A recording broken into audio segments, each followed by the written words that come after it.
नमस्ते प्यारे विद्यार्थियों, आप सभी का एक बार फिर हमारे ऑनलाइन यूट्यूब चैनल पर हार्दिक स्वागत है। फिर विद्यार्थियों, आज हम पढ़ने वाले हैं आपके कक्षा 9 के विज्ञान विषय के अंतर्गत कार्यपत्र 7 और कार्यपत्र 8 के बारे में। आप सभी को पता है कि हम उपचारात्मक शिक्षण कार्य पुस्तिका के अंतर्गत प्रत्येक कार्यपत्र की बात कर रहे थे। अभी तक हमने कुल 6 कार्यपत्र की बात की थी, जिसके अंतर्गत जो उत्तर थे वो मैंने आपको बताए थे। यदि आपने वो क्लास नहीं देखी तो अभी हमारे YouTube चैनल पर जाकर पहले कार्यपत्र 6 तक की क्लास जरूर देखिएगा। आज अपनी कार्यपत्र 7 और कार्यपत्र 8 की क्लास है, तो जल्दी से अपनी जो कार्य पुस्तिका है वो अपने हाथ में ले लें और एक पेंसिल लें, रबड़ और शॉर्पनर अपने पास रखें और हमारे साथ साथ कार्यपत्र 7 और कार्यपत्र का 8 के उत्तर लिखते जाएं। देखिए कार्यपत्र का 7।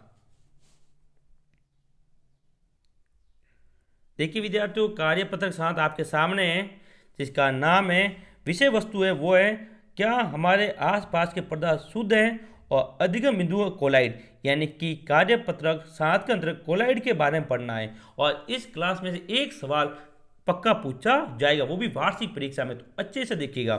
पहला सवाल देखिए, पहला सवाल, जैल कोलाइड विलयन का उदाहरण बताइए। तो सभी जने अपनी जो कार्य पुस्तिका है उसके उत्तर लिखे जिलेटिन। उत्तर क्या होगा इसका? जिलेटिन। एक उदाहरण पूछा है, हमने एक उदाहरण यहां पर बताया है, जिलेटिन। ठीक है, सबने लिख दिया। अब दूसरा सवाल वेरी वेरी इंपॉर्टेंट है। दूसरे सवाल को आप इंपॉर्टेंट कर लो, ये सवाल आपके वार्षिक परीक्षा में भी पूछा जाएगा, तो बहुत अच्छा सवाल है। टिंडल प्रभाव किसे कहते हैं, समझाइए। देखिए, किसी कोलाइडी विलयन में से उपस्थित कणों द्वारा प्रकाश का प्रकीर्णन होने की परिघटना टिंडल प्रभाव कहलाती है। तो ये टिंडल प्रभाव की परिभाषा यहाँ दी गई है। सभी विद्यार्थी पेंसिल की सहायता से अपनी कार्य पुस्तिका में अच्छी तरह से इसको लिख दें। जल्दी से लिखें, मेरे साथ साथ लिखें, ताकि वीडियो खत्म होने तक आपके कार्यपत्र 7 और कार्यपत्र 8 के जो उत्तर हैं वो आपका काम पूरा हो जाए। टिंडल प्रभाव। इसके बाद क्वेश्चन नंबर है 3। देखिए, कोलाइड विलयन खाली जगह प्रावस्था और खाली जगह माध्यम से बनता है। तो उत्तर मैं लिख के लेकर आया हूं, तो आप पढ़ लें और अपनी जो पुस्तक है, जो कार्य पुस्तक है, उसमें लिख दें। देखिए, तो तीसरे का उत्तर होगा, उत्तर परिक्षिप्त प्रावस्था। यहाँ पे खाली जगह में क्या आएगा? परिक्षिप्त। और माध्यम कैसा होगा? परिक्षेपण। परिक्षेपण। तो सभी जगह ये दोनों खाली जगहों में ये पूर्ति करें और तीसरे का उत्तर लिखें। 4 नंबर सवाल है, कोलाइड एक खाली जगह मिश्रण किस कैसा है? विषमांगी मिश्रण। 4 नंबर का क्या होगा विद्यार्थियों? विषमांगी मिश्रण उत्तर होगा। 5वां सवाल, फोम रबर एक स्पंज में परिक्षिप्त प्रावस्था क्या है? तो फोम रबर और स्पंज में गैस, कौन विद्यार्थियों? गैस परिक्षिप्त प्रावस्था है। 6 नंबर क्वेश्चन, धुआं है वो विलयन निलंबन एक कोलाइड में से किसका उदाहरण है? तो प्रिय विद्यार्थियों, तो धुआं है वो कोलाइड का उदाहरण होगा। किसका उदाहरण होगा? कोलाइड का उदाहरण होगा। 7वां क्वेश्चन, जो कि वेरी वेरी इंपॉर्टेंट, कर लो इसको, वेरी वेरी इंपॉर्टेंट। ये सवाल आपके वार्षिक परीक्षा में आने लायक सवाल आ सकता है। कोलाइड के कोई 3 गुणधर्म लिखिए। किसके? कोलाइड के। पहला गुणधर्म, कोलाइड एक विषमांगी मिश्रण है। दूसरा, कोलाइडी विलयन को शांत छोड़ देने पर इसके कण तल पर नहीं बैठते, अतः ये स्थायी होते हैं। यानी कैसा विलयन है कोलाइड विलयन? स्थायी विलयन है। तीसरा गुण, कोलाइड के कण इतने बड़े होते हैं कि वे प्रकाश को फैला देते हैं, इससे प्रकाश का मार्ग दृष्टिगोचर हो जाता है। ये तीनों किसके गुण हैं? कोलाइड के गुण हैं। तो आप सभी पेंसिल की सहायता से इन तीनों गुणों को अपनी कार्य पुस्तिका में अच्छी तरह से लिखें। और इसी सवाल के साथ अपनी जो कार्यपत्रक 6-7 हैं वो यहाँ पे ख़त्म होता है। अब हम बात करेंगे कार्यपत्रक 8 की। पहला आप इसको लिख दें,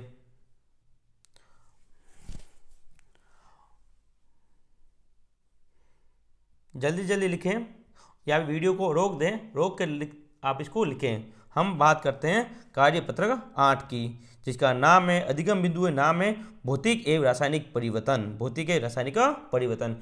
प्रिय विद्यार्थियों, मैं आपको बता दूं, यदि आपने अभी तक हमारे चैनल को सब्सक्राइब नहीं किया तो सबसे पहले चैनल को सब्सक्राइब करें और बेल आइकन को दबाएं, ताकि आपको गणित, विज्ञान, इंग्लिश के जो कार्य पुस्तिकाएं स्कूल से आपको दी हुई हैं उन सबके कार्यपत्रक आपको मिल सकें समय पर। हम पूरे के पूरे आपके विषय के, चाहे वो विज्ञान का हो, चाहे वो आपके गणित का हो या फिर आपके अंग्रेजी का, सारे विषयों के, तीनों विषयों के हम पूरे के पूरे कार्यपत्रक करवाने वाले हैं। तो हमारे साथ जुड़े रहें और बहुत जल्द आपको कक्षा 9 के मॉडल पेपर भी आपको मिलने वाले हैं। देखिए कार्यपत्रक 8 का पहला सवाल, दूध से दही का जमना कौन से परिवर्तन को दर्शाता है? तो ये रासायनिक परिवर्तन को दर्शाता है। किसको दर्शाता है विद्यार्थियों? रासायनिक परिवर्तन को। सभी विद्यार्थी पेंसिल की सहायता से पहला सवाल का उत्तर अपने कार्यपत्रक में लिखें। पहले का उत्तर होगा रासायनिक परिवर्तन।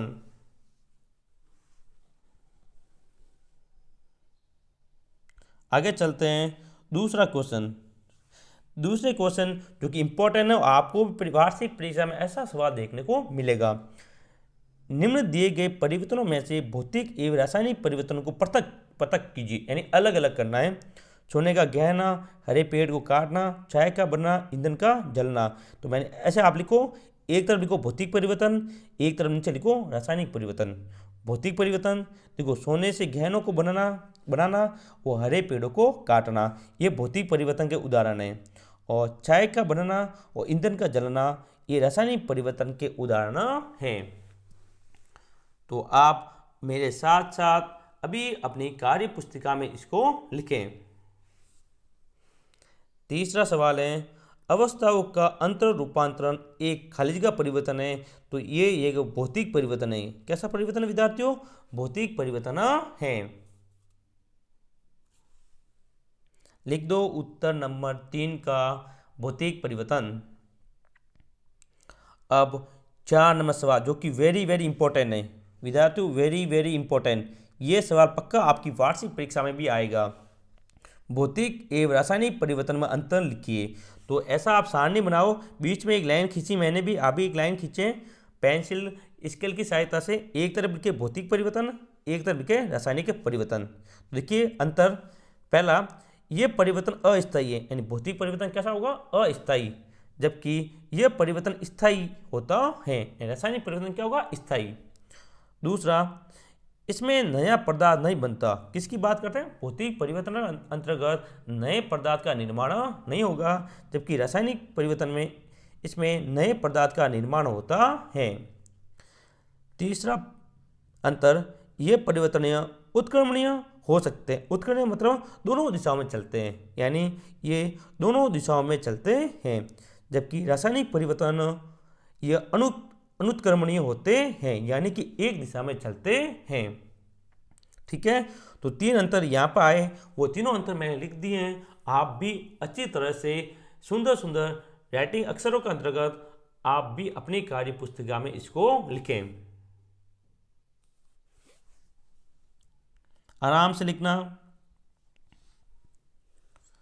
ठीक है, तो ये अपने कार्यपत्र 8 के 4 सवाल यहाँ पर खत्म हुए। अब हम बात करते हैं 5वें सवाल का, जो कि बहुत अच्छा सवाल है। भौतिक व रासायनिक दोनों परिवर्तनों को दर्शाने वाला एक उदाहरण लिखिए। कि ऐसा उदाहरण बताना है जो भौतिक परिवर्तन वो हो और रासायनिक। तो वो है मोमबत्ती का जलना। मोमबत्ती का जलना, इसमें भौतिक परिवर्तन भी हो रहा है और रासायनिक परिवर्तन भी हो रहा है। तो प्रिय विद्यार्थियों, आपको हमारी क्लास का कार्यपत्रक 7 और कार्यपत्रक 8 की जो क्लास है वो अच्छी तरह से समझ में आई होगी। यदि आपको वीडियो अच्छा लगे तो वीडियो को लाइक करें, शेयर करें और हमारे चैनल को सब्सक्राइब जरूर कीजिएगा, ताकि आपको जितने भी कार्यपत्रक हैं उन सब की क्लास आपको समय पर मिल सके। तो मिलेंगे अपन कार्यपत्रक 9, 10 और 11 के साथ जल्द ही। तब तक के लिए जय हिंद, जय भारत।